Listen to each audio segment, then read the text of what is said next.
Good, good morning, everyone. So today we'll be discussing about a continuation of our discussion about tense. Let me share to you my screen.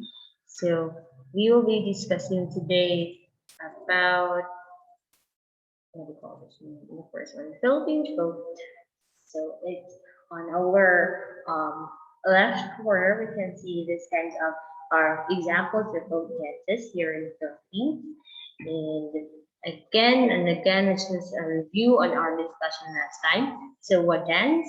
A form of expression of oneself through rhythmic movements. So that involves our body movement, our body as a general when we are performing a specific dance. And of course, a folk dance is the oldest form of dance and the earliest form of communication. So of course, when you're also dancing, you are also sending a message to your viewers, and that is what we call communication. So the traditional dance of a given country was evolved naturally. So, walang kusa siya, ka-natural man siya, and spontaneously with everyday activities. Because we can even create a single step when you are also using or doing an everyday activity. We have your occupations, custom, festivals. So those are kinds of dance that we are need to consider and how to make it. So it handed down from generations to generations. It has more or less a fixed movement in their pattern, but may differ in various areas or provinces. Yun. Because in we have a lot of folk dances rather in the Philippines. Like for example, taken here, this one which can be seen in Ifugao provinces. How about this one? How about this for Muslims? And ano to? So we have a lot of kinds of folk dances here in the Philippines. And we will check that out. What are those? So I have five major classifications of Philippine folk dances. And number one, we have Cordillera dances, Spanish influenced dances, Muslim dances, tribal dances, and world dances. So this is the main point of our discussion today. We need to consider this. What are these five major classifications of folk dances in the Philippines?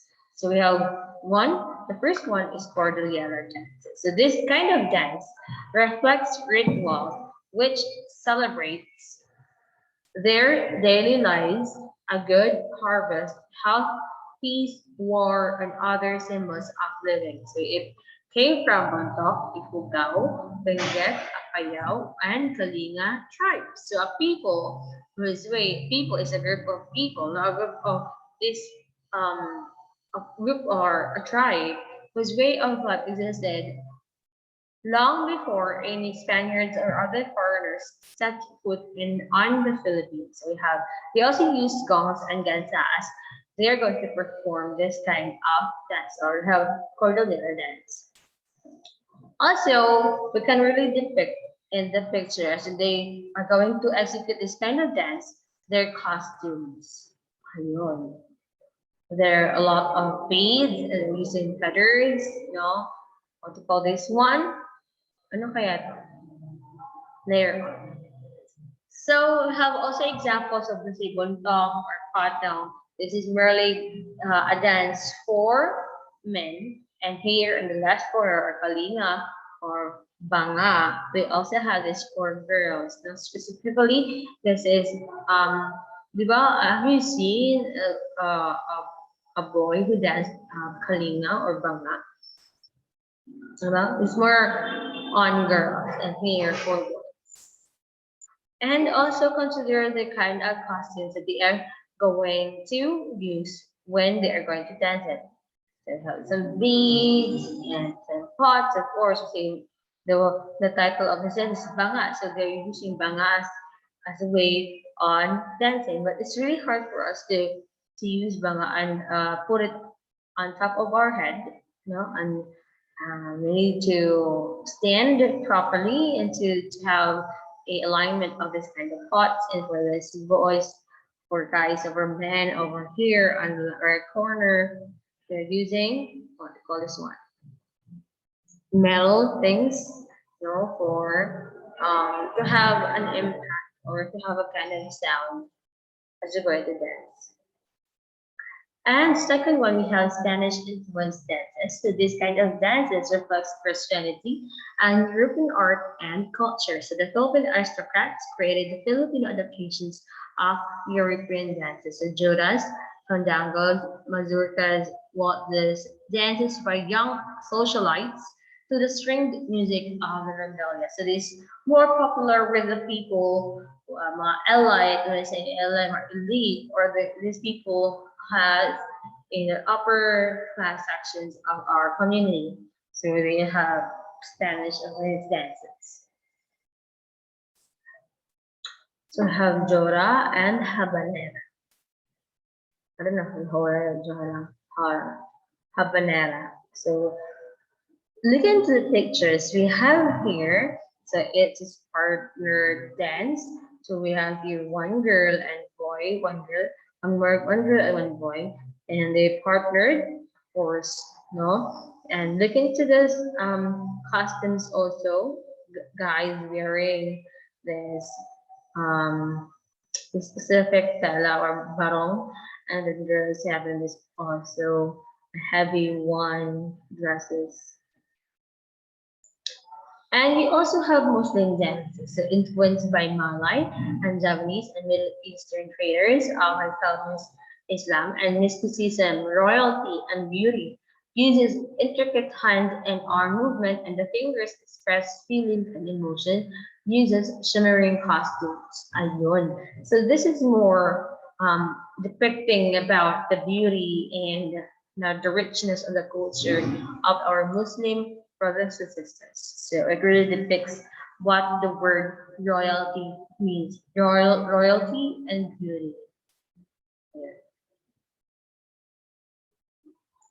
Okay, an example. So these are on some what do you call this one? Tribes for Muslim have Maranao and Taksub. So this is for Maranao we have Singkil. For Taksub we have Panganay. This On the fourth one, we have tribal dances, also known as ethnic dances, ethnic minorities shown in different parts of the Philippines. We have Tibuli, Bilaan, Manobo, Bawobo, and etc. So intricate craftsmanship in metal, clothing, and jewelry. So reflects rituals, animals, belief in spirits and shamans, nature, and anito. So that's why we also believe in this kind of spirits and shamans or anito because it was long ago when they also our ninunos also believe in this kind of things. No, wala nang mawawala kung matuotan ng or no animal sound, human singing, indigenous materials. Again, one is the word indigenous. What strict us because is what strict us is this word indigenous materials. So this kind of dance use indigenous materials in the costumes. No, this one. Example, Pentibuli or Madal, Tahaw, and Manopo, Bangkaka.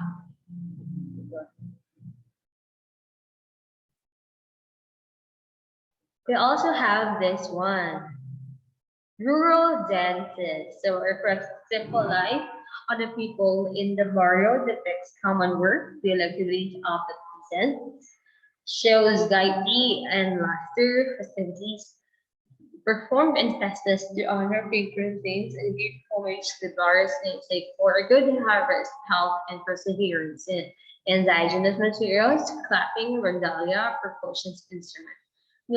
We always seen this kind of setup during festas before COVID happened. We also we need to celebrate every festas with this kind of congracious na mga festivities, no? Congracious na mga activities in our barangay. No? We also have street dancing. It's really important na street dancing, tapos yung mga ano, no?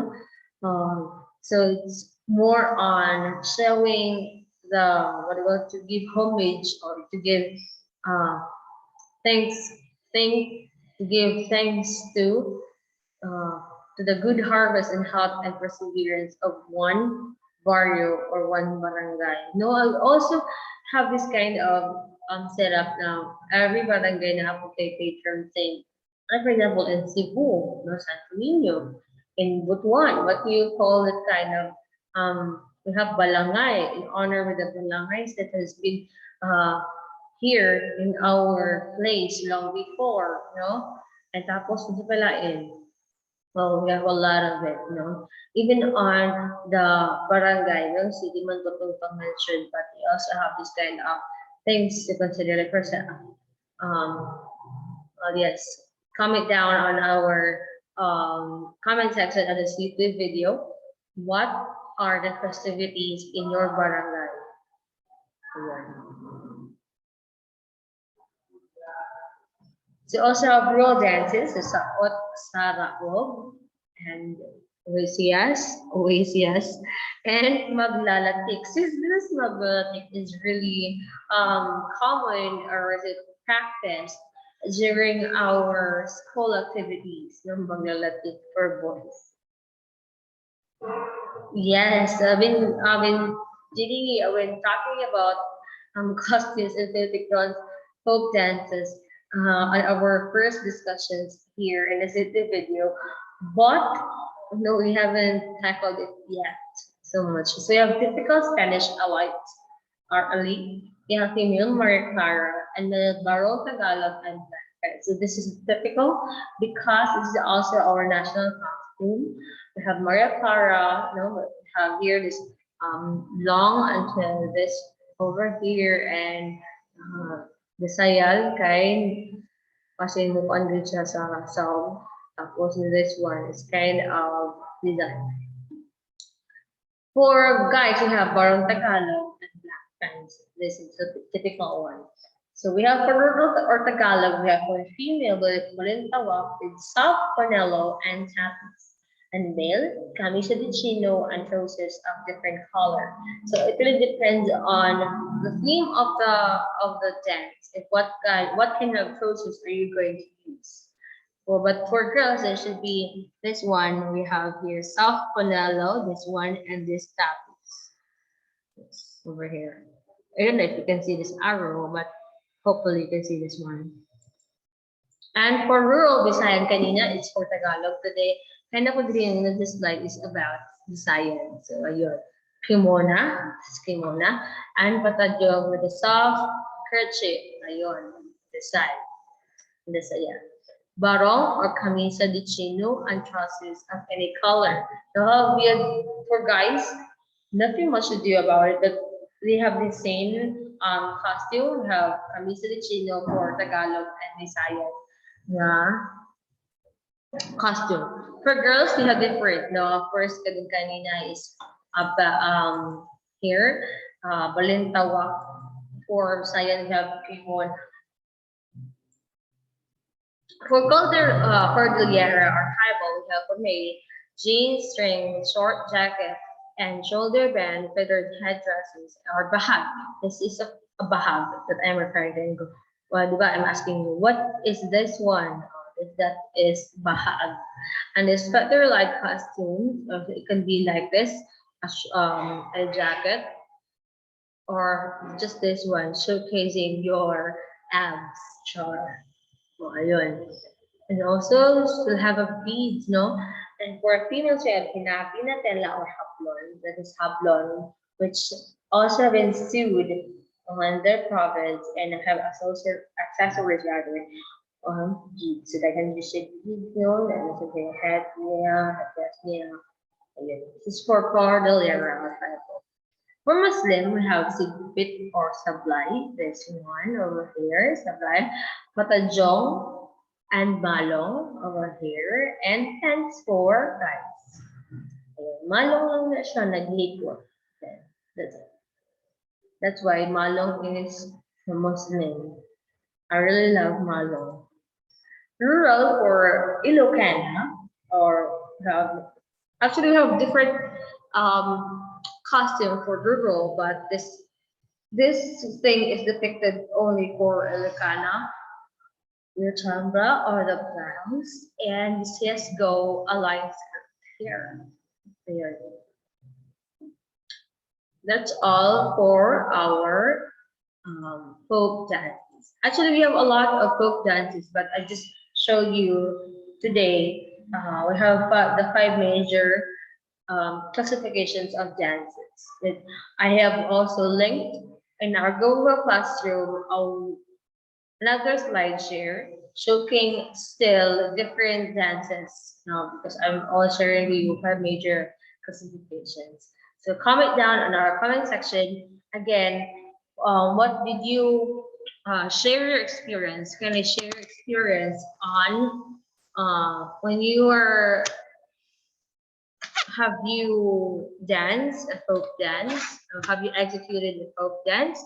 What was your intent about it? Your experience on on it when you're dancing that one? I hope you're listening right now. Thank you for embracing our discussion today. Have a good day, everyone. Thank you.